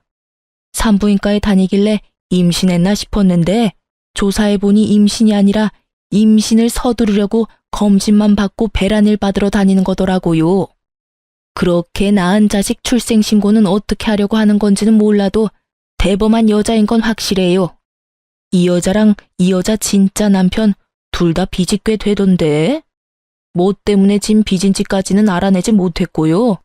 한 가지 확실한 건 돈 노리고 계획적으로 접근한 것 같아요. 이 여자 진짜 남편이 2년 전쯤 동생분 회사로 이직했는데 그때 알고 지내면서 우연찮게 그 집에 돈이 좀 있다는 걸 알고 일을 저지른 것 같더라고요. 그래도 그렇지 어떻게 자기 와이프를 다른 남자한테 소개해주고 결혼시킬 생각을 했는지. 세상 돌아가는 게 참 말세죠. 일단 지금까지 한 조사서랑 사진 보내드릴 테니 한번 확인해 보시고 또 궁금한 점 있으시면 언제든지 연락해 주세요. 막장도 그런 막장이 없더라고요. 어떻게 사랑하는 여자를 다른 남자에게 시집 보낼 수가 있는 것인지 이놈이나 인연이나 이해 안 되기는 매한 가지더라고요. 직원분 말씀대로 말세인 게 틀림없죠. 그러면서도 동서가 저에게 했던 그 모진 행실들이 이해되더군요. 얼마나 저와 저의 딸이 눈의 가시 같았을까요? 당연히 외동인 줄 알고 시집 왔는데 버젓이 저와 딸이 시댁을 오가고 있었으니까요. 돈은 급한데 죽은 장남의 자식이 알짱대고 있었으니 말이 그따위로 나올 수밖에 없었겠죠. 전 모든 사실을 서방님에게 알려주었고 서방님은 적당한 때가 올 때까지 일단 기다리겠다고 하더군요. 초음파 사진까지 구해와서 서방님에게 보여줬다는 이야기를 듣는데 어떤 면에선 참 대단하다는 생각마저 들더군요. 그렇게 서방님은 동서에게 어떤 압박도 하지 않고 동서의 임신 연기를 지켜보며 적당한 날을 기다리고 또 기다렸어요. 생각보다 기다림은 짧았고 동서는 더욱 대담한 행보를 이어가더군요. 어느 날 기니 할 말이 있다며 저까지 시댁으로 불렀고 전 긴장된 마음으로 시댁으로 갔어요. 또 무슨 말로 사람을 기만할까 하는 생각을 하며 동서를 보고 있는데 다짜고짜 동서가 울기 시작하더군요. 그러면서 하는 말이 참 가관이었습니다. 아버님, 어머님, 그리고 여보, 모두들 죄송해요. 저 유산했어요. 사실 그날 형님이랑 다투고 난 뒤부터 배가 자꾸 당기고 아파서 병원에 갔더니 괜찮다고 해서 안심했는데 요 근래 계속 몸도 그렇고 배도 아파서 이상하다 싶었어요. 그래도 설마 아니겠지 했는데 이번에 검진을 갔더니 아기가 심장이 뛰지 않는다고 하더라고요. 많이 기뻐해 주셨는데 죄송해요. 정말이지 박수라도 쳐주고 싶은 심정이더라고요. 어쩜 저렇게 연기를 잘하는지. 동서가 생각했을 땐 이렇게까지 하면 시댁 식구들이 저를 원망하며 사이가 급격하게 멀어질 거라 믿어 의심치 않았겠지만 그건 동서의 크나큰 착각이었죠.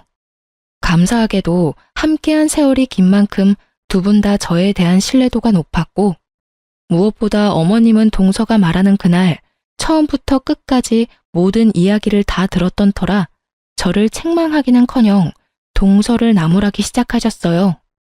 둘째 너, 유산한 건 참 유감스럽고 슬픈 일이지만 그렇다고 그걸 첫째 탓으로 몰아가는 건 좀 아니라고 본다. 아무리 네가 힘들다고 해도 남 탓으로 모는 건 좋지 않아.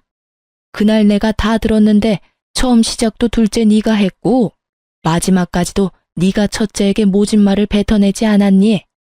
내가 알고 하늘이 아는데 어쩜 넌 이런 일을 겪고도 반성하는 모습이 없니? 어머님, 정말 너무하시는 거 아니세요?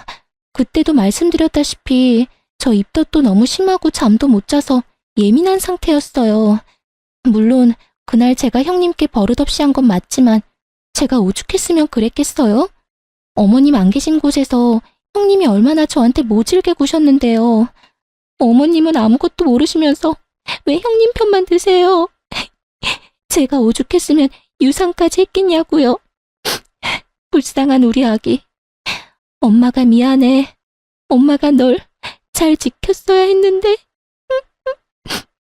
어머 둘째야. 그렇다고 그렇게 울기까지 하니? 일단 진정해 보렴. 제가 얼마나 억장이 무너졌는데요, 어머님. 같은 여자니까 잘 아시잖아요. 세상 빛 한 번 보지 못하고 내 자식이 떠났는데 제 심정이 어떻겠어요? 마지막엔 거의 오열하는데 모든 사실을 알고 지켜보는데도 진짜 유산을 한 걸까? 하는 생각까지 들더라고요. 동서의 오열에 아버님과 어머님은 조금 미안한 마음이 드시는 건지 아무 말도 없으시더라고요.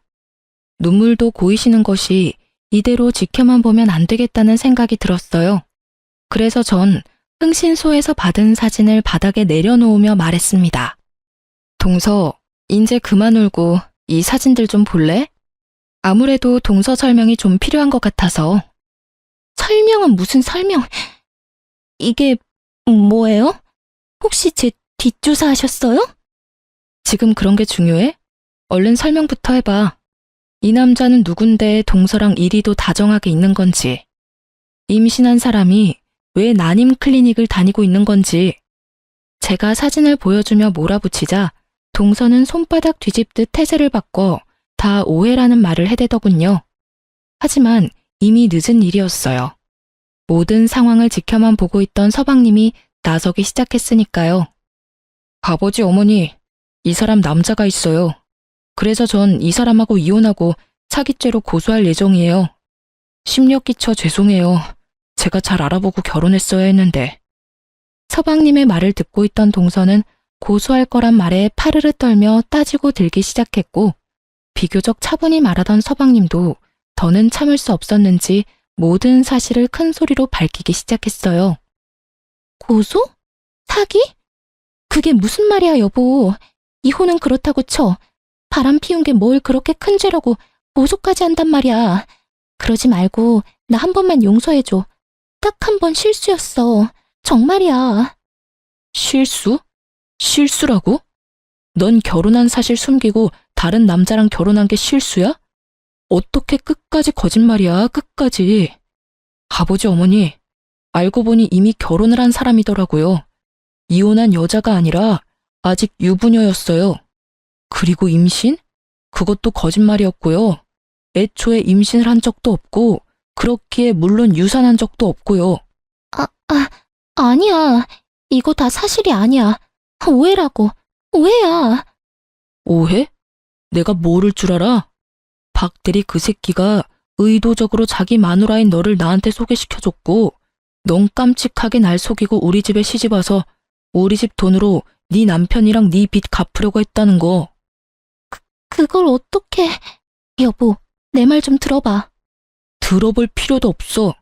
입만 떼면 거짓말인데 내가 네 말을 듣고 싶을 것 같아? 세상에 영원한 비밀이 어디 있다고 어떻게 그런 걸 속여? 그리고 너 우리 형수한테 한 짓도 가관이더라? 뭐? 뭘 뜯어내려고 죽은 남편 집에 들락날락하냐고? 어디서 감히 네가 그딴 말을 형수님한테 해? 세상 사람들이 모두 너 같을 줄 알아? 설사 네가 정말 평범한 여자이고 그런 네가 임신해서 아들을 낳아줬다고 한들 너는 너고 형수는 형수야. 형이 있든 없든 우리에겐 세상 누구보다 사랑하는 가족이라고. 여보, 제발 나 좀 살려줘. 울지도 마. 여보라고 부르지도 말고. 모든 사실이 드러난 지금 동서는 피할 구멍이 보이지 않는지 그저 울기만 하더군요. 그때 동서의 진짜 남편이 배를 눌렀고 전 문을 열어줬어요. 서방님이 미리 급한 일이 있다며 와달라고 연락을 한 것이었어요. 집 안으로 들어오던 진짜 남편은 한눈에 모든 상황을 파악한 듯 재빠르게 무릎을 꿇고 빌기 시작하더라고요. 내가 다 잘못했어. 정말이야. 처음부터 이러려고 그런 게 아니었는데 나도 사는 게 너무 힘들다 보니까 정말 미안해. 정말이야. 제발 회사에는 알리지 말아줘. 나 회사까지 잘리면 정말 못 살아. 그나마 월급으로 겨우 빚 갚으면서 살아가고 있다고. 그러니까 제발 무슨 짓이든 할 테니까 제발 회사에만 비밀로 해주면 안 될까? 참 한 치 앞도 보지 못하는 사람이란 생각이 들더군요. 지금 회사가 문제가 아니라 깜빵을 가냐 안 가냐의 기로에 서 있다는 걸 전혀 모르고 있으니까요. 회사? 지금 회사 걱정할 때가 아닐 텐데. 그럼 날 뭘 어떻게 할 건데? 나 요즘 변호사분이랑 고소장 쓰는 중이야. 참고로 합의는 없고 합당한 대가는 다 치르게 할 테니 각오하는 게 좋을 거야. 네 마누라 데리고 가라고 부른 거니까 얼른 데리고 꺼져. 고소라니, 제발 그러지 말고 다시 한번 생각해주면 안 될까? 남의 인생 망쳐봤자 최대리한테 뭐가 남는다고 그리 모질게 굴어. 그래, 여보. 제발 한 번만 다시 생각해줘. 나 사랑했잖아. 나랑 같이 살아달라는 말은 하지 않을게. 그저 한 번만 더 기회를 달라는 것뿐이야. 내가 반성하면서 살 테니까 제발 한 번만 살려줘.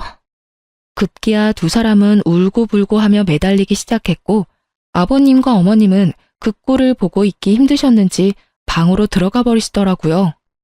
이 인간들을 어떻게 해야 하나 하고 있는데 서방님이 어디론가 전화를 걸었어요. 알고 보니 서방님은 이런 상황을 대비해 미리 신고를 해둔 상황이었고 집 앞에서 대기 중이시던 경찰관 세 분이 두 사람을 끌고 나가더군요. 끝까지 발악하며 매달리는데 그쯤 되니 공포영화 저리 가라였죠.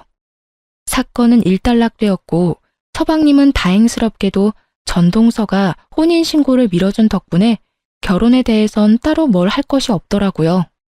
그저 동서의 짐을 빼서 집 앞에 내팽겨쳐놨더니 쥐도 새도 모르게 가지고 갔다고 했어요.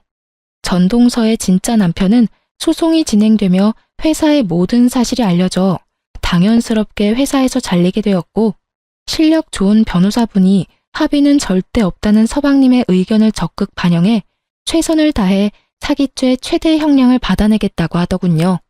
이 어이없는 상황에서 더 어이없는 소식이 전해졌는데 그게 무엇인지 예상이 되시나요? 그건 바로 전 동서의 진짜 남편이었던 박대리가 그 없는 살림에 비싼 변호사를 선임해 모든 죄를 동서에게 덮어 씌우려고 했다지 뭐예요? 그럼 뭐 하나요? 증거가 차고도 넘치는걸요.